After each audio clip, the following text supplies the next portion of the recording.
Hello, welcome to the All or Nothing podcast. Our official sponsors are KR Couriers and Transport Limited. This is a Northwest based courier company delivering all across the UK.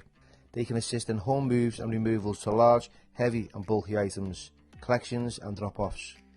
Fast, safe and reliable deliveries. Please get in touch for a free quote. You'll find all the information within the description. Thank you.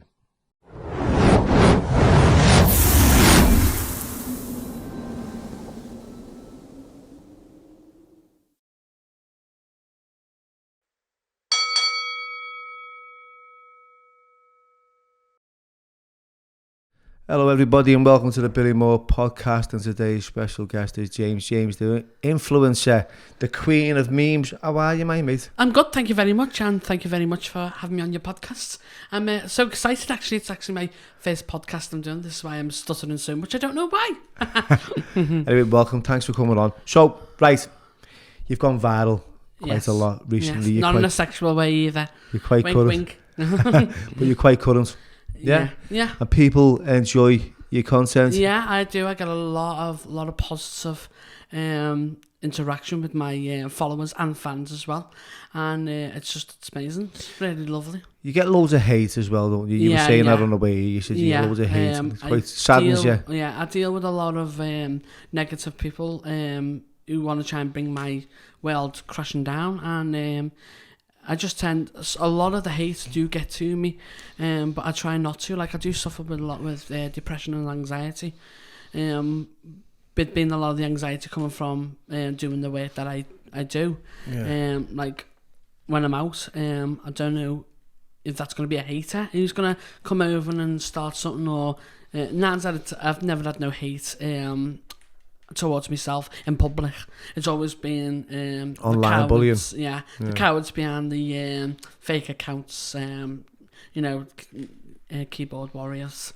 Yeah. I'm guaranteeing, and you guarantee to get keyboard warriors and people who are hating on you exactly in the comments with this podcast. Yeah. And my podcast it's real people with real stories. Exactly, and that's what I am. I'm a real person.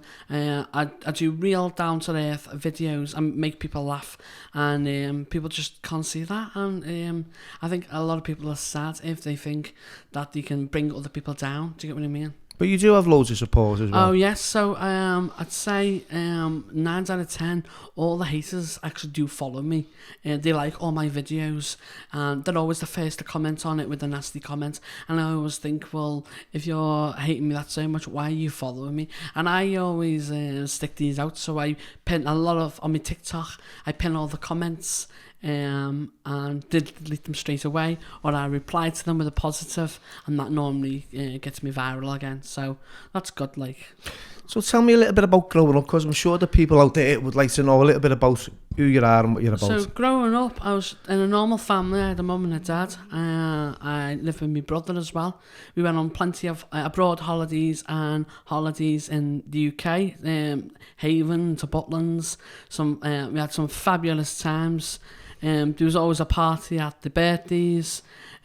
Christmas was amazing with the family.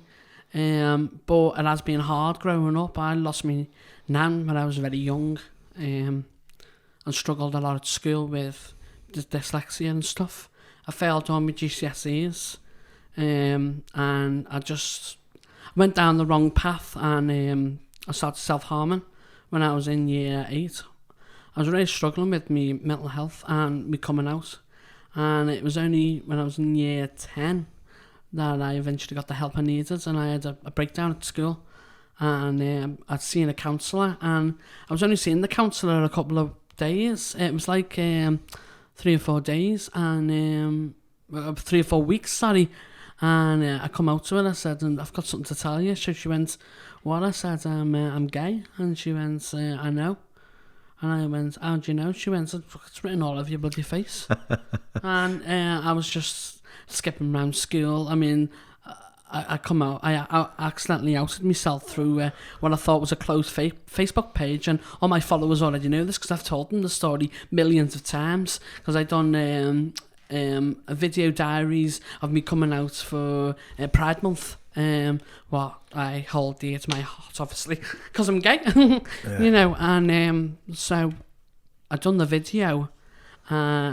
So I was asking to meet other people, other lads for friendship and stuff, and it went all over my Facebook. And I went to school one day, and they were like, "James, are you all right?" And I was like, "Yeah, all right." And I went to go sit next to one of my friends, and he turned around to me and went, "I don't want your type sitting next to me. I think you're absolutely vulgar." And I was like, "Whoa, what the bloody hell's happened to you?" You know, and my other friend went, "James, ignore him, he's narrow-minded, come and sit next to me." I was like, "All right, sound." And then he said, "I've got to show you this, I don't think you know." And he pulled out his phone and he showed me all the messages were all over my Instagram, all over my Facebook. And it was a lot of like surprised faces.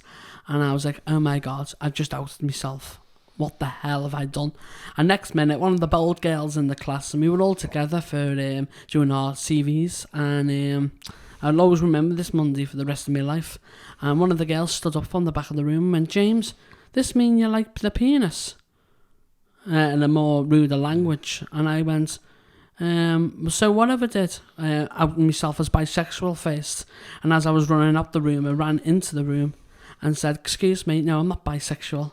I'm gay, and yeah, I do love the penis, thank you very much. See you later," and Salami loves a wave to everyone, blew them a kiss, walked back up the room. 5 minutes late, I was dragged back in the room.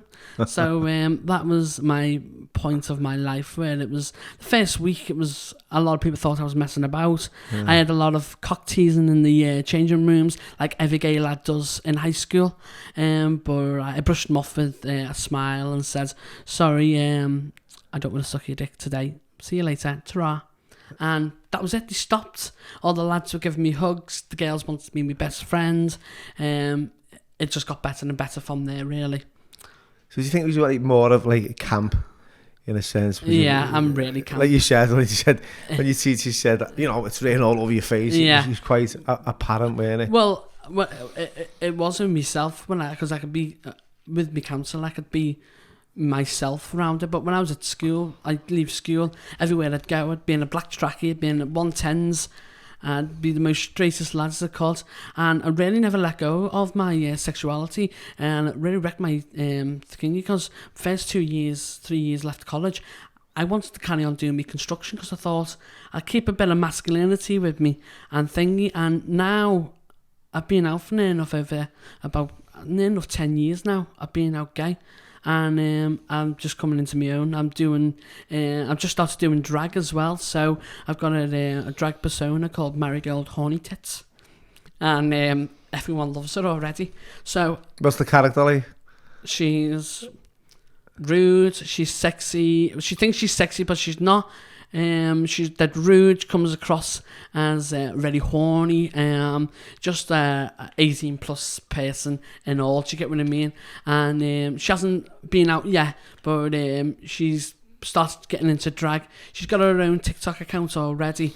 Now, I've only been uploading. It was a previous account that I had, because I used to do a mental health blog on there. So it was an old account I had.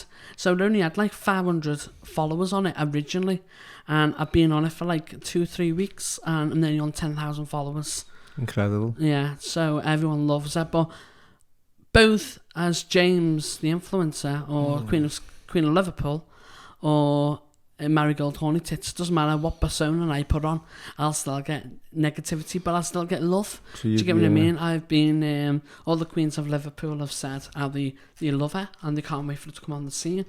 I've been praised by the Vivian from Liverpool, who won RuPaul's Drag Race. So she's just literally been to America to do a tour.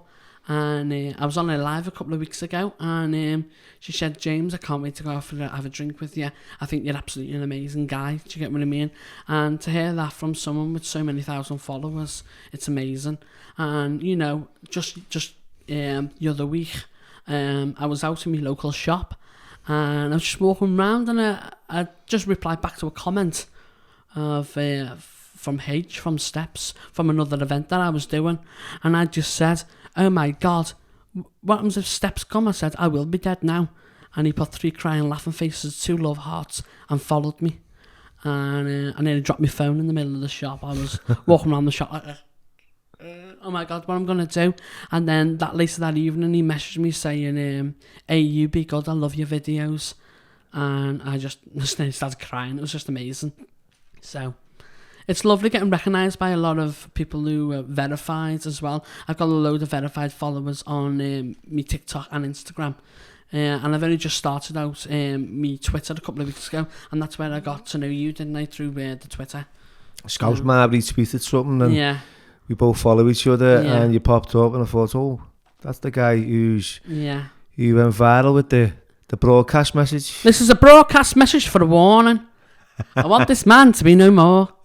They were two most quoted and shouted messages I got in all my career, and if I'm alright to say, and I think I'm alright, the second one, I think a lot of people will already know what I'm going to say. He called me a fat smelly cunt.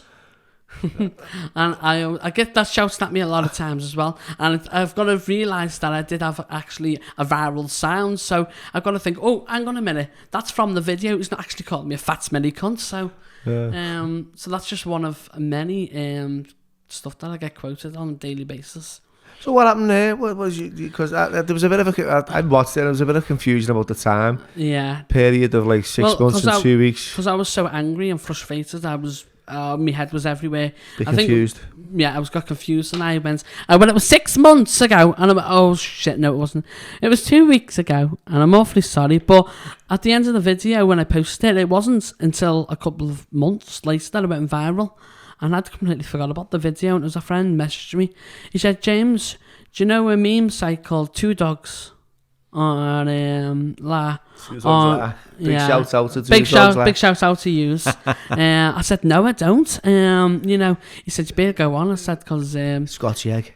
Yeah, it's blowing up, and that night I never slept. I was just every 2 minutes looking on it, and when I woke up in the morning, it was on like 3 million views.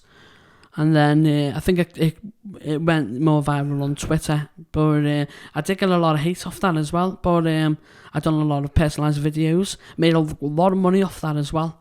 And I think 9 out of 10 people more know me for the L1 Phone Clinic video. As I shouldn't have really said that, but everyone knows it now anyway, so it's no point. It's no secret. It's out there in the ether. Yeah, I know. But he did do his own thing. I was so angry when he started giving out free phone cases. He quoted one of my lines, and then he put posters up on the shop with my face on it, saying that he paid me £500 to do the promotional video. I said, I'll give you a promotion video in a minute. Should give you that £500 and I'll do one for you. I know. But it wasn't. A lot of people say to me, oh, you done it just to go viral. I didn't. I literally done it just to warn people, because he was using faulty parts to fix phones. And it was only when I went to another phone shop clinic to get my ex-partner's phone fixed.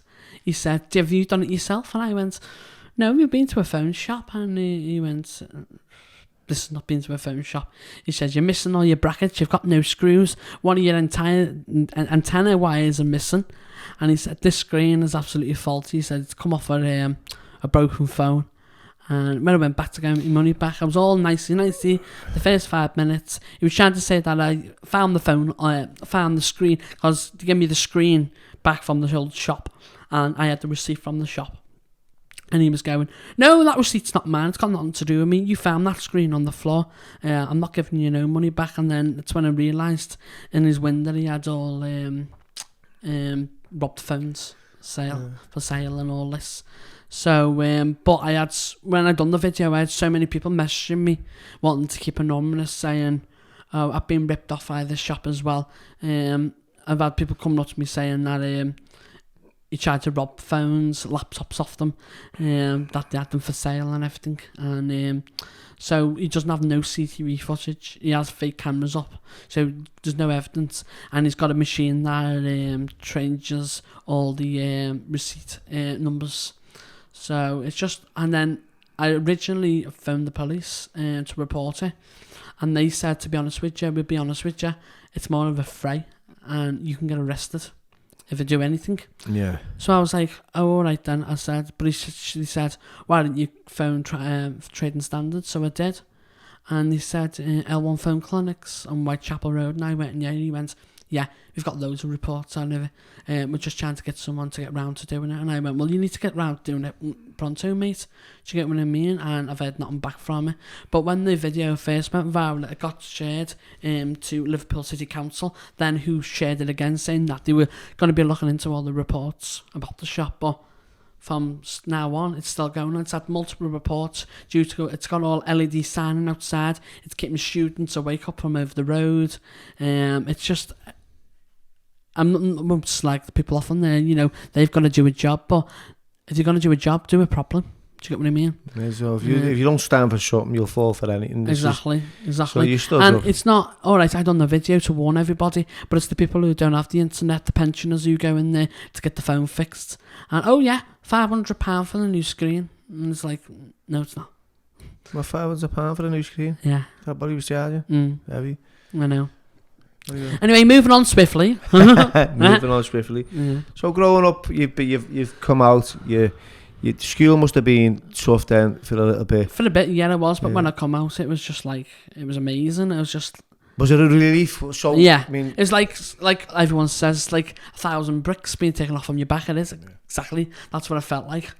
It felt like I'd been tied up with the chain and ball, and as soon as I come out, it'd been opened and I was free, and it was amazing. So you were telling me that you suffer with like mental health and depression. Yeah. Where did all that stem from? What was going on for you? What was contributing to your mental health suffering? Well, I had a lot within 2 years. I had a lot going on. So, like I said, my nan had just died, and then a couple of months later, my great nan had died suddenly, and then a year, like a couple of months after that, your great nan had died suddenly. Yeah.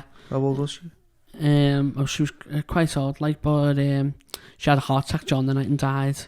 And then I'd lost another nan as well, all on my dad's side of the family. A few nans, like, didn't you? Yeah, she had Alzheimer's disease, and that took her. She had that for about 3-4 years before it took her bad, and then about a year after that, my granddad died as well. So I was like, oh my god, like. You've suffered loads of loss in 2 years. Yeah. So I was like, oh my god, you know, can we lose any more? Do you get what I mean? And then I was going spiraling with like my schoolwork and stuff. I had really bad dyslexia at the time, and the school never picked it up, and it was just. I just couldn't do nothing, to be honest with you. And then I remember the teacher coming to me and they were like, James, we're not going to be putting you in for your GCSEs because we know you're not going to get them.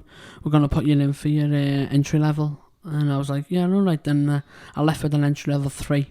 And then when I left school, I went to college and done me level 1 English and level 1 maths. The first time I passed me level 1 English, and then my level 1 maths I failed because I couldn't do it. And then the year after that, I done my level 2 English and my level 1 maths, and still barely scraped by. But I'm absolutely crap with maths. I'm no good with like money, stuff like that. So, but with me English now, it gets so better. You know, with me writing, writing's still alright. It's mostly me spelling at the moment. Like, I'm reading. Like when I'm on my lives, a lot of it does affect a lot of you now. Because when I'm on my lives, and people gift me, and I feel so awful when I can't read the name, and I'm like, I'm awfully sorry, I can't read your name. Or sometimes I'll get names wrong, and sometimes it's good positivity. People will be laughing, or or sometimes be like, oh, you're being funny, you. I've just gifted you the gift. You can't even freaking say my name. And I'm like, it's not your fault. I've got dyslexia. I find it hard to read complex names. You get what I mean? And TikTok is full of them. I mean, a lot of people who are on TikTok, you get weird names. A lot of it users 457629224, like stuff like that. So that's all right. But then you get like a lot of people have normal names, and then they have like crazy names, and I'm like, thank you very much, blah, blah, blah, whatever that is. Thank you. Thank you. Lovely. I love that. I've also, one of my mates said to me, he said, ask James about, you're a fantasy to most of these people, aren't you? Yeah. See, when a lot of people come up to me in the street, oh my God, it's really you. And I'm like, yeah, it's really me. And then they think I'm a different person in real life, but I'm exactly the same person as I am in the videos that I am thinking. I'm down to earth. You know, I say it how it is to a certain extent, and it has got me into trouble in the past. On TikTok, I've called out people. I got a couple of months ago, someone commented on one of my videos saying, "Why don't you go and hang yourself? Do your family a bit of justice and just go and hang yourself. It'll be better for Liverpool and the surrounding areas." So I just done a video and I just went, "I hope you don't get hit by a bus because I wouldn't want to be the person scraping you off the floor." And TikTok took it down for threatening behaviour. Yeah. And I was like, "Well, I'm not fucking driving the bus. I can't drive a bus." Bloody hell. I'll be pushing the fucking bus. You're also a lot of people's sexual fantasies, aren't you? I've heard that one as well. Oh, yes. You get loads of messages regarding that. Yeah. So I get a lot of messages, people asking, wanting to do, can I spoon you? Can I fork you? Can you be my 69? I went, "You can wind me down, me 69, me kiss me quick and I'll suck your fucking dick." I say that a lot and I get a lot of reports for that as well. Yeah, I do. And then obviously on TikTok, a lot of people have recognised a lot of my videos. Someone started by saying I was your proudest tug, and I just replied, you would have proudest tug. I think I know who that is. Yeah. A couple of people. Steve-O. I don't know who that is, like, but hey ho. Anyway, so I just a lot of people from the behind the fake accounts, and I just replied back saying, what was it? "Hey, you be good. No wanking now, please, Mr. Wanker." And it just went off. And then ever since, I've done little videos of replying back to a few people. So I've had people saying, "I've wanked so much, my penis is like a pepperoni." I was like, "Hey, you, be good and put that pepperoni back in your pants, you." So I just laugh it all off. Even though I do, a lot of people don't understand, I do make a lot of money off my social media accounts, but I am also there to interact with other people, make new friends, and I love making people laugh and smile. So many messages I've got of helping people come out the closet, or I've helped people with mental health. Like, I'll give one example. I went out a couple of weeks ago and I was going out for a drink and I was sober, and this girl come over to me and she threw her arms around me and she was a bit drunk, like, and "Oh, I love you, James, I love you." And I was like, "Oh, thank you very much, I really appreciate it." And then next minute, within a split second, she started crying and I was like, "Whoa, what's happened? You know, right?" And she went, "No, I've been through a really hard time." And me being stupid said, "Oh, it can't be that hard if you're going out drinking." And next minute she turned around and looked me straight in the eye. She went, "James, my dad hung himself the other week." And I just looked at her and I went, "You are?" She went, "Yeah." And I went to the other room, went to hang myself. And my friend sent me one of your videos and I nearly died laughing. I said, "You're the reason I'm still alive today." And I just walked around town with a big grin on my face. People must have thought I was off my rocker. And I was like... Did that inspire you to continue to do what you do? Every time I get a negative comment, doesn't matter how horrible it is, even though it still does get to me, I'll give it a day or two and I'll be like, "You know what? All the messages I've had of people like wanting to be like me. I've had kids coming up to the street saying, "James, I want to be like you when I'm growing up." And I'm like, "Whoa, well, I'm not really that much." And they were like, "James, the confidence you've got is amazing, And even though I'm confident going live or doing a video, my confidence is not that good when I go out. I go to a lot of events. A lot of my fans will know I go to shit Indian disco. So that's one of my events I've been to a lot of times. So I do a paid appearance there, and it's amazing. All the staff are absolutely so lovely. They're so kind. They look after me so much. And all the store staff know me and everything, and they look after me so much. But that was another instance where my dyslexia got the better of me, because on their Instagram it's Shindy's Indian Disco, but because it's separated into two different words as a hyphenated word, I read it as shit Indian disco. And it's only when I've done a viral video for them, and they didn't expect it to go viral. So now my little things I say every time when I'm there is what I say is, "Hey, It's a broadcast message for a warning. Everyone, get down to shit Indian disco and get the fucking shots out because it's absolutely fucking gorgeous, babe. And that's what I always say. And, oh shit, I can't say that. Sorry, Queen of Scotty. Sorry, Philip, babe. I didn't mean that. So, yeah, you've got the Queen of Scotty and the Queen of Liverpool. I know, yeah. So, a lot of people do try to cause trouble between me and the Queen of Scotty Road. I had a meme page and started sharing a picture of me and him in a boxing ring saying that we were doing we were fighting, and they were trying to take money for tickets. And we had to shut it down straight away because I've had arguments before, but I'm not a violent person. I don't even like boxing, do you get what I mean? You know, and a lot of people say, James, why don't you go with the boxing? And I was like, well, if they're not naked with oil all over them, I'm not fucking going, babe, you know. So, well, anyway, let's move on. Anything else? Yeah, let's go to, talking about bullying. Yeah. You mentioned that earlier on, yeah, right? You've been subjected to a lot of bullying recently and in the past, haven't you? Yeah, so when I was at school, it wasn't really bullying. I wouldn't say I was respected. I was respected by a lot of people, but I didn't have a big circle of friends. We only had like 20 of us, you know. And when I come out, I did have a few bits of homophobia from other years. But when I said to them, I just said, you kids, you don't know what love is. Yeah, I said, you know, and just take it on the chin, do you get what I mean? But my friends were so supportive when I've come out. When I was at school, I had the old, oh, you're a fatty and all this. And I do get it nowadays. These people go, oh, you're bloody massive, aren't you? And I go, well, yeah, well, I'm not massive. I said, this is all my personality about my body can't contain, and it's just overflowing. I said, but if you really think it's fat, come over here where I sit on your face. Do you get what I mean? How did he react to that one? So normally they go, oh no, I'm not gay. I was like, you don't have to be gay, love.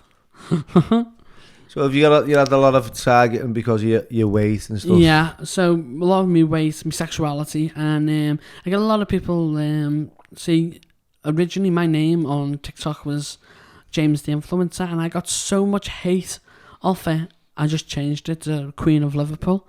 And then again with my dyslexia, I put a W in the instead of a U. Yeah, I done a W instead of a U in Queen.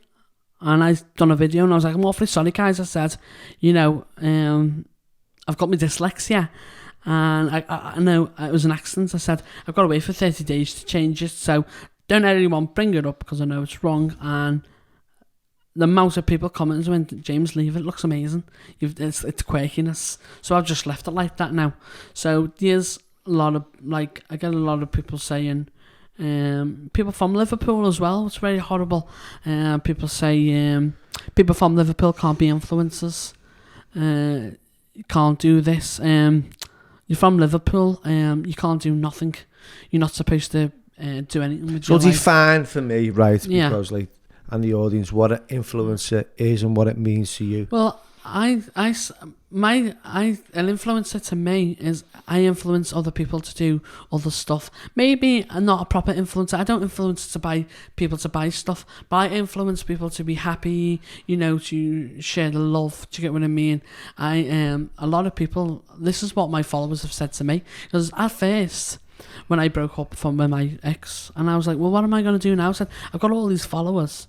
I said, and my friend went, what? I said, well, why am I going to become an influencer? You know, because I like doing stuff like that. I like creating videos, stuff, and so I started doing that.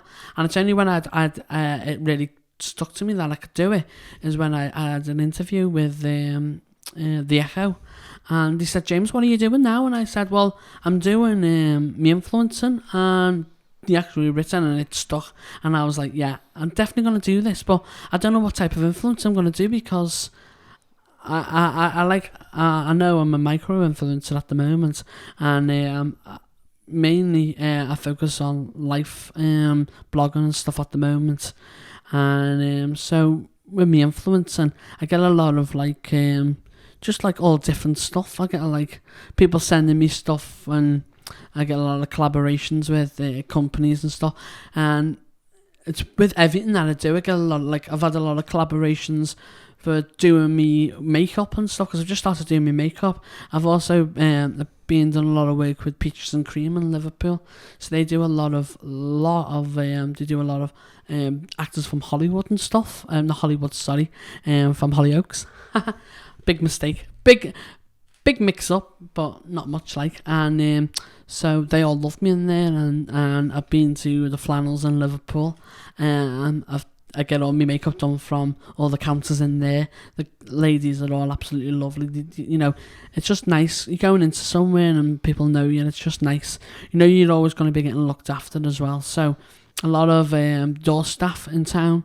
So a lot of them, I've got a group chat. And tell you, nationwide, is it? It's just Liverpool, I think.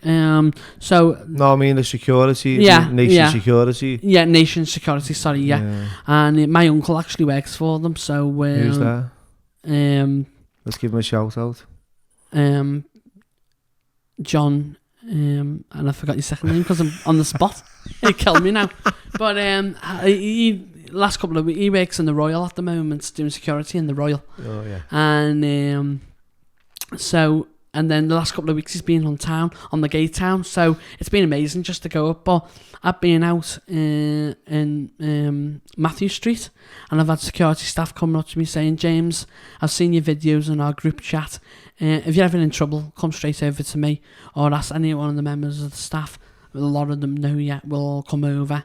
I was out on a night out working, because I do little bits of different work, and I was working this night. We were taking hen do's around town, and one of this venue we went to, we got in, and my shift had just finished, and I was just leaving, and the bouncers come over. He went, "Are you James?"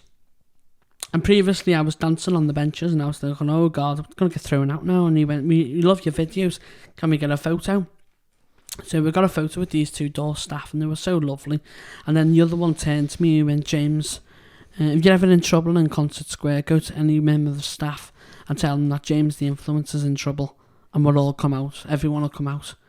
And I was like, "Oh my God," I said, "I've never had that much trouble where I need that." I said, "But that is lovely to have." And then it's same up in that's what that is. That's what I read there is people in, Liverpool standing up for, someone who's quite vulnerable, especially when they're out, and they're quite popular, because that's what you are. James, you're quite vulnerable, you're quite popular.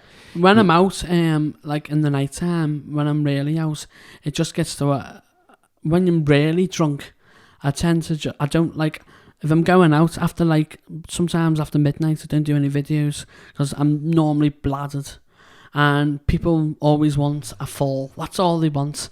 They're always out to get you doing something wrong. Do you get what I mean? And I normally say, "No, sorry, no videos after 10 o'clock, please." Or it depends if if I don't feel like I'm too drunk. That's a good stamp to put. Yeah. No videos after 10 o'clock because no midnight. Sorry, that's what I meant.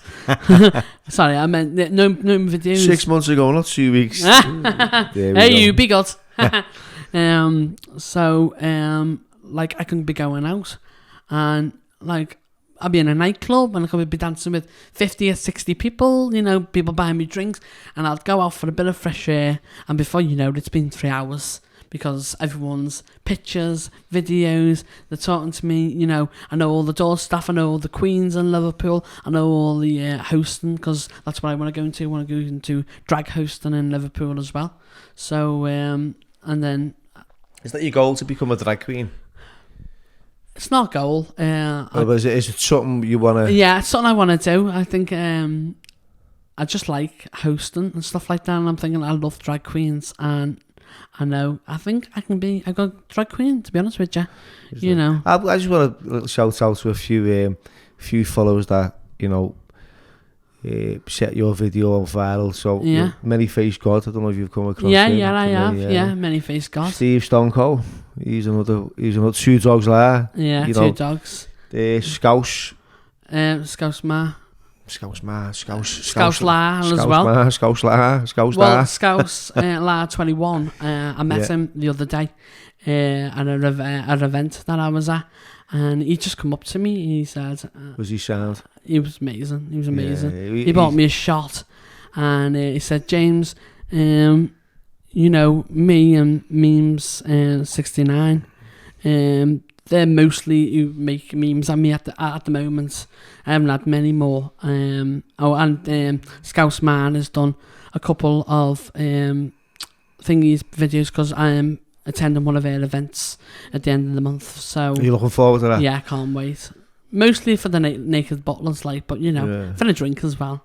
So that will be good. So that's Scouse Mars big night out. Yeah. When's that? The 24th of September. I think all the first lot of tickets have all sold out, but she's got, first release have all sold out, but I think she's got second release still going as well. So there's a few different things going on. They've got like lyrical bingo, and they've got lip sync battles going on. There's going to be all kinds, and I'm looking forward to that. So it'll be good. That's another event I've got in the pipeline. Not doing too bad then, are you, really? It's quite, it's the world's your oyster at the moment, isn't it? Yeah. I just gotta get everything sorted. I'm gonna start. I do all my lives and everything, so that's good. I like creating videos, making people laugh. To get what I mean. And a lot of people in Liverpool who I haven't met yet, and they want to meet me. And through the work I've done, like I said, who are the people that you'd like to meet? Johnny May. John May. Yeah. Hello, John May. Have you never met John May? No, I've never met him. I was supposed to be in one of his videos, but I think that was when me and my ex were together. He's a lovely fella, John. Yeah, I was meant to meet him at an event. We were supposed to be going on in on the top floor of Flannels. Yeah. It was like a gym thing, and he was supposed to be coming to the event, and I was like, oh my god, if he comes, like, you know, I'd love to meet him. Like, Peter Price is supposed to be another lovely lad. I'd like to go and Peter the Lizard. Yeah. Well, I just want to go and get a picture with him and just say, you're all right, me lizard friend. But yeah, I know he's sound. You know what? I'd actually done Pete Price. I actually done a radio show with him about. It's going back. Must be nearly 10 years ago when I first wrote my book. Yeah. And I passed it to him because he was doing Radio City at the time, and I passed it to him outside the Beacon Tower. Yeah. He said he'd get in touch. He left an email at the front desk, and he's quite harsh. He's a quite harsh critic. Yeah, Pete. You know, when he's on the phone-ins, he's quite aggressive. And then another one I'd like to meet as well is I forgot his name now, but he used to do a radio Radio 1. He used to do a radio show as well. Rossi. What? No, I'll think of him in a minute. But he used to do the Branshaw show. No, I can't think of it. So a lot of people will remember the Branshaw show, and it was just absolutely hilarious. And he always used to do the phone-in shows and all this. And I used to work with my dad and his mate, and we used to do scrap together. And it was 9 out of 10 times he was always ringing her up, and he'd give me the phone, and he'd go, we've got some work for you. And I go, oh, have you? And I'll go, hello mate, is it scrap metal you want? And he'll go, no, you're live on Radio 1. And I'm going, oh, I'm awfully sorry. Put the phone down. I'll go, you bastard. But he's, fantastic, like, And I've also, just rambling on, like, I've also been, when I was younger, I was also on the BBC One show. You was? Yeah. Not just me, like, I've done a project at school called the Growing Old Together project. And it was a teacher from the school set it up in the name of his mum, who died of dementia. And it just involves going around different nursing homes, painting old ladies' nails, doing their hairs. And then once a month we used to do a big get-together. And we'd have quiz, bingo, sing-along, get the drinks out. We'd do a buffet for them and everything. And then because it was a charity, we got picked up by the BBC One show. And they wanted me to go on the show when it went up live, and I said no. I said I'm dead young. They said all they wanted is because I was loud and scouse, and that's why they wanted me on the show. And I was like, no, I'm not going on it. You're still only young. You're only what, 24? Yeah. You're still only young. Even though I am in the limelight, I don't want to be too much in the limelight because I know it's very hard work, and there's always a big fall at the end of it. Do you get what I mean? And it depends what's going to come And I know you said you like to make people laugh. And, Yeah. You enjoy people's spirits. Yeah. Coming alive. Yeah. And, inspiring people who are struggling. Yeah. Pulling you up on the street and saying, without you, I wouldn't be here. Exactly. That's incredible. Yeah. But at the same time, are you taking care of yourself and all this? Because I do. So I take a lot of time. So a lot of people don't know, and I don't share a lot of it. But I'm actually a carer for my mum as well outside things. So in between looking after my mum and my brother, I do all my videos and stuff. And my mental health takes a big knock, and that's why a lot of the time I tend to stick away and come off social media a lot and have breaks, and then I go back on it and stuff like that. But a lot of my followers are there with me through no matter what, and the messages I get off them of support and courage, people asking, do I want to go out for coffee or go out for a drive? It's just so lovely. It's dead kind, so. Yeah, because it's all about you taking care of you as well, because it's great giving. Yeah. There's only so much you can give before there's nothing left for you to give, and then that's it. That's the end of it. You've got the likes of Robin Williams. These are great comedians, people who loved. He's my idol. I absolutely love him. He's just amazing. And we've got loads of comedy greats, we've lost. But I have suffered with suicidal thoughts before. But, you have, yeah. But what happened there? I just wanted to end my life, so I just I was in school actually, and it's when I had my breakdown, and I just unplugged the mice from the mouse. This is how long it was going back. It was a recorded mice, and I unplugged it from the thing, and I wrapped it around my neck, and I pulled it as tight as I could, and then it started going blue, and then my friends kicked the door in and pulled it off me. And I think that was This was in school? Yeah, in school, and that was the breaking point for me to go and see the counsellor, and I was made up then. So. See, you've cried for help. Yeah. Quite a lot, haven't you? Yeah. And it shouldn't come to that point. No. Where you're almost dead.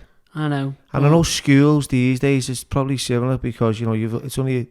I can imagine it'd be worse than that, because especially someone in my shoes. I mean, you go on the bus and you see some of the I'm not saying anyone's horrible or anything, but I was on the bus coming up here today, and I got off at the wrong stop, by the way. I did get off the wrong stop, but he picked me up, and I bought him a cappuccino, but he doesn't drink coffee. So you can have your cake though, can't you? I said to him, it's get off at Breeze Hill, and he ended up at the Five Ways. Well, I did search Breeze Hill 5 ways, and I did come up with friggin' Chilwell. And I was like, Chilwell? This can't be right. I'll get off anyway and just say, yeah, I was miles away. Anyway. But he come up to pick me up. It was very kind of him, so thank you for that. Yeah, so carry on. So you were... I'm crazy, I am. Yeah. I told him, I said, the only place I go is to town to get pissed, and that's it. Yeah, so crack on. You were talking about, the impact of bullying. Yeah. So so I was like, I can imagine the schools and that. Yeah. So I can imagine, when I was on the bus today, I got kids, they were just talking, messing about, and it was gay this, gay that, that's so gay. You're wearing that bag, that's so gay. And I was thinking... And this is an earshot of yourself. What? So this is an earshot of yourself. You're just sitting there listening. Yeah. It's not directed at you. Oh, no. They were just like... I was just on the bus, they were talking to themselves, and I just overheard it, and I was thinking, if there's someone in your group that was gay, it's so hard. But then again, I say it's so hard to come up, but then again, it's probably the best year, for everyone to come out.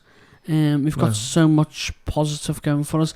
Liverpool is becoming one of the biggest LGBT Q+I communities. It's absolutely amazing. We've got all our gay bars, and they've also, just to anyone who's listened to this who's young, who is struggling to come out as well, we've also got White Pass Counselling Service. They've got an LGBT group called Gyro, and that's Gay Youth Are Out. So they've got them. They've got that. That's a youth centre for young adults who are gay. And then we've also got the Armister community, the Armister group, and they do a lot of work with people who are struggling to get work, who are gay and stuff like that. So they do a lot of work with stuff like that. And it's people like that who really help people in Liverpool. And there's so many people out there that are willing to support. I mean, just take some of the recent horrible stuff that's happened in Liverpool. Yeah. The community done half come together. It was when me and Sean were doing our blog together, we noticed how much of an impact we had on people that we like. When Ava White was killed in Liverpool, and we said to each other, I think we need to go up to show our support, because at the time we had a lot of followers from Liverpool. So we went up to the vigil in town, and it's only when we got there, we got greeted by a load of crying kids who come up to us and said, James, Sean, you will never ever know how much Ava loved your TikTok. She followed you. She liked every single video you've done, and she said she'd be absolutely amazed up that you were here today. And we were just laying off crying, and it was a lovely atmosphere. Loads of people were there, we all got together. And again, with Olivia's death, it just shows you how much support Liverpool has got. Everyone is willing. Someone's always there with the GoFundMe page, to support the families, and that's what Liverpool's all about. We stick together. We pull together in times of crisis, and that's what I love about Liverpool, and that's why I'm proud to come from Liverpool.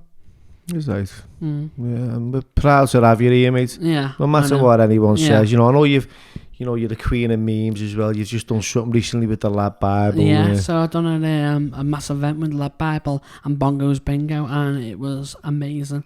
The best event I've ever been to. It was great. And 4 jeans were there, man. Yeah, 4 lads in jeans. 4 lads in jeans. And you know what? They were wearing jeans as well. Amazing.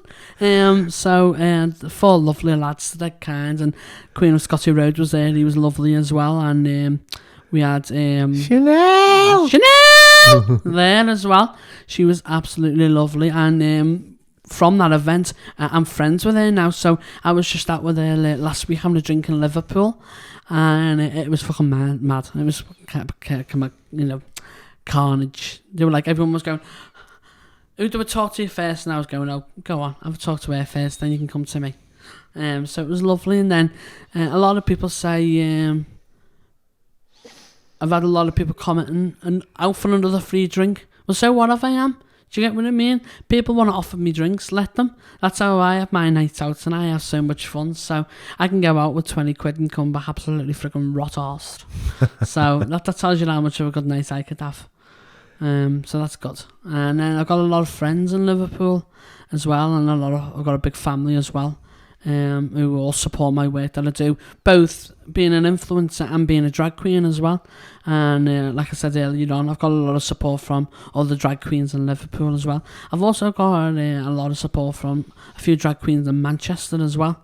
So that's handy. Like, it's always nice to have a big community. So you're happy within yourself? Yeah, I'm happy at the moment. Like, it's been a hard road since I left my ex. It's what happened there? It was just abrupt end to the relationship. We just had an argument, and he said, that's it, I've had enough. I can't deal with the relationship anymore. I think it was a mixture between the overwhelming success of the TikTok, that it was just, we couldn't go out. Every time we were going out, we were just getting bombarded. People that were shouting stuff, and all positive, like.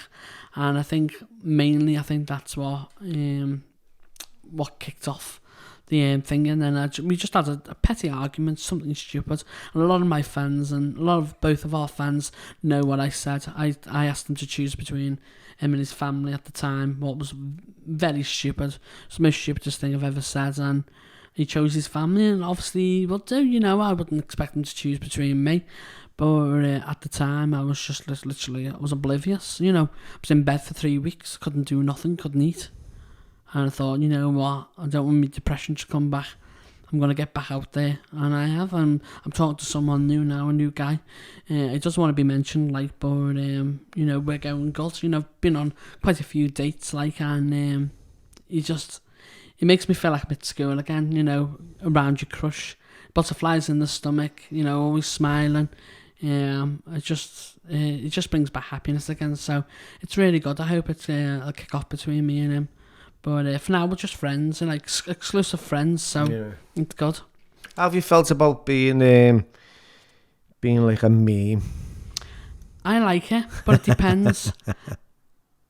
I don't mind if they're getting a laugh off me, but if I don't find it funny, I ask them to take it down.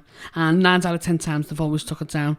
No, but one of the best memes that we ever had is when me and my ex was together. We were doing you might have seen the video. We were doing a review. Someone just sent us a bag of sweets. I think it was called Sweetie Tooth. Sent us a bag of sweets, and we were in the garden. It was a lovely sunny day, and we opened up the package, and I just said to me ex, "Come on, gorgeous, rip that bloody bag open." And then we carried on the video, and then someone screen recorded the, "Hey, come on, gorgeous, rip that bag open." And it was just as the scandal was coming out about Number 10's, Boris Johnson's lockdown parties, and they put a meme on top of it. They put the video up saying, and then they put my voice over the little video of Boris Johnson knocking on Number 10. And one of them opening the door, and all he can hear is, come and rip that bag open." Meaning the Coke. And it just literally, it took off. I can't even remember who first done the meme. It could be in any of them. But we just went on our TikTok, and we just went on our Instagram one day, and everyone had it up, and then it blew up on TikTok. It went massive. I think it got like 300 million retweets, Brilliant. Something like that. And I was like, we had MPs retweeting it and everything, and it was just, we were like, oh my god. But the main reason why the both of us went on to TikTok first, I thought I'd just share it as we're just going on talking about bullying and trolling and stuff. The reason why we got onto TikTok is because someone, a lady, thought she was being funny, and screen recorded one of our videos and put it on thingy, and it was a video of, we were just doing a normal video, and then right at the end we just give each other a little peck on the lips, and because when we upload our videos, we'll upload them about 9 o'clock. So this person's obviously haven't seen it till 10 o'clock the next morning, and it's posted on a thing on Twitter. It's not even 10 o'clock, and the faggots are snogging. These need to be put down. Thinking, I don't know what she thought at the time, but by the time we got older, it was too late. It went viral. A lot of boxers from London, what was very upsetting. A couple of professional boxers from Liverpool shared it and put a petition to kill the faggots. Yeah. What was very hateful. And I was thinking, you've got that, you know, I know James, I don't know his second name now, but I know he's a boxer in Liverpool. He follows me. He loves the videos. Jazza? What? James, what his name is, I think. Professional? Semi-professional, like, he's got a good following, like. Okay. I forgot his name now. Sorry anyway, mate, but... sorry, James. Sorry if it's even James, but whoever it is, sorry, mate. And then I could be talking to you for hours. It just, everything's coming to me head. Oh yeah, and then obviously we shared it onto our social media, and then all our fans got on it, and about 3 days later she messaged us on our Instagram saying, "Excuse me, can you tell your followers to stop messaging me?" And I said, "Sorry, you put that up there." I said, "I'm not stopping our followers from doing anything." I said, "All I want from you is a public apology video on all your social medias." So she did, and then 5 seconds later she took it down. Yeah. So I went, "No, I want you to keep that up." Anyway, it turns out a couple of weeks later she lost the job. One of our followers had found a job and reported it because she was a social media manager. So she was being quite homophobic. Yeah. I don't know if she just tried to jump on the bandwagon, trying to get a bit of fame off us, but like I said to her, you could have shared anything. You know, you could have said, "Oh, I'm loving these two. They're absolutely cracking me up." Like when me and Sean originally split up, we were trending on Twitter. You know, and the Tab done a couple of news articles on it, and one of them is 16 reactions to James and Sean's love story split up, and then one of them said got like 700 likes or something like that. We need a second bank holiday for this. I can't be dealing with this. And then because it was over the weekend that we formally split, someone put just had to phone in work Monday. I can't go in, and my manager's just asked for an excuse, and I just said I've just heard about James and Sean, and the manager turned around and went, "Oh yeah, you definitely need a day off for that." So even though I'm so upset that we'd split up, I heard all these positive stuff about, we were getting asked, a lot of people were sharing, get back together, James, we just want you back together. And we were like, no, we can't, we've gone our separate ways, And then it was a couple of weeks later that me and Sean split. We'd been separated I think about a month, and Sean messaged me. He said, I just want to let you know, in case people are going to start saying stuff and I'm seeing someone else. And I was like, yeah, okay then. I said, when people on me TikTok, they always want to try and remind me of it. I seen Sean in town the other day. He looked so happy now. I'm like, yeah, I know. Zig's little. Yeah. Yeah. Or I'll get another one. I'll get is finally is out of that abusive relationship. He'll be a lot happier now. Why did he class it as an abusive relationship? I don't know. He was stopped in the street by someone recording him, asking him a few questions, and he didn't want it. He said to me that he was put on the spot, and so his new partner said, we don't want to talk about it. The police have said we can't talk about it, being in the middle of it, and everyone's just automatically clicked. The police are involved in relationships, domestic abuse. No police will ever involved in our relationship, not even one, never, and I'd never ever think about hitting anybody. Not even if I was in a fight, I couldn't hit. But I don't think I could ever hit anybody, to be honest with you, because I'd probably just stand there and fucking let the shit happen. Do you get what I mean? I was only in town the other day. I was in work doing a bit of work, and we just come out of one of the pubs. And bear in mind, all these ladies who have come out for hen do, not from Liverpool. First thing they see coming out to this pub, these two lads strapping in the street. And I'm supposed to be looking after these girls. And there I am, running down the street. And I'm going, girls, come on, let's stay away from this before it's all kicking off. And there's blood everywhere, and I'm like, oh my Christ. And then it was a bit like delayed reaction. So only a couple of guards come over, and then the next minute, one of them, it was only a young lad, and he got right in, and he got a good belt as well. And it's, break her up. And the next minute, one of the big security guards come over and whistled, and about 40, 50 guard security were there in seconds. It was broken up. They were taking the thingy, but I'm like, oh my God, I hate, I just don't like, So you're not in, conflict and violence? No. But you know what, right? It's been really great speaking with you, Oh, thank you. I've enjoyed. It's been lovely. Yeah, because I don't know much about you. I don't know nothing apart from these little videos. And I've enjoyed, the way you come across. Yeah. Thank you. Thank you very much for having me on, really, like I said to you when I'm up, this is my first podcast I've ever been asked to do. It's a pleasure to have you on. I have done interviews, but not like a podcast type thingy, so it was really handy. Thank you very much. So, at the end of every podcast, I always ask for a pearl of wisdom. Yeah? So, what would you say to a young James Foley coming through the doors of life? Be yourself. Be true to yourself. Don't lie to yourself.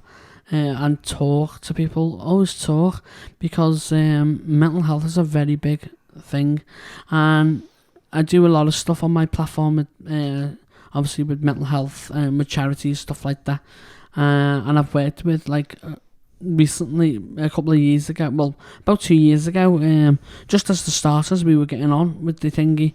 I started suffering really bad with me mental health again, and I started using Sean's place as a men's mental health charity in Bootle, and they done a lot of work with me and with other people, and it was fantastic. So I'd always say to a younger me, look out. Be yourself. Enjoy and have fun. Be true to yourself. If I'd come out a lot younger, and I might have been a lot more happy in myself, But please speak up about your mental health. Doesn't matter what age you are. You're not cowards. We are men and we do have feelings. Just because I'm gay and I'm more open to my feelings, it doesn't mean straight men are any different. Do you get what I mean? Exactly, yeah.